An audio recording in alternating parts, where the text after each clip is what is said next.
மேற்கு வங்கத்தில் 142 தொகுதிகளில் நடைபெறவுள்ள இரண்டாம் கட்ட சட்டமன்ற தேர்தலுக்கான பிரச்சாரம் ஓய்ந்தது.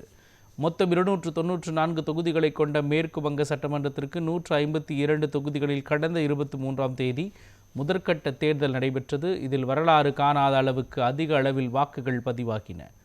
இதையடுத்து மீதமுள்ள 142 தொகுதிகளில் நாளை இரண்டாவது மற்றும் இறுதிக்கட்ட தேர்தல் நடைபெற உள்ளது. இந்நிலையில் இரண்டாம் கட்ட தேர்தலுக்கான பரப்புரை மாலையுடன் ஓய்ந்தது. கடைசி நாள் என்பதால் அரசியல் தலைவர்களும் வேட்பாளர்களும் உச்சக்கட்ட வாக்கு வேட்டையில் ஈடுபட்டனர். மேற்கு வங்க சட்டமன்ற தேர்தலில் ஆளும் திரிணாமுல் காங்கிரஸ் மற்றும் பாஜக இடையேதான் போட்டி நிலவுகிறது. இதற்கிடையே வாக்குப்பதிவுக்கான அனைத்து ஏற்பாடுகளையும் தேர்தல் ஆணையம் முழு வீச்சில் மேற்கொண்டு வருகின்றது.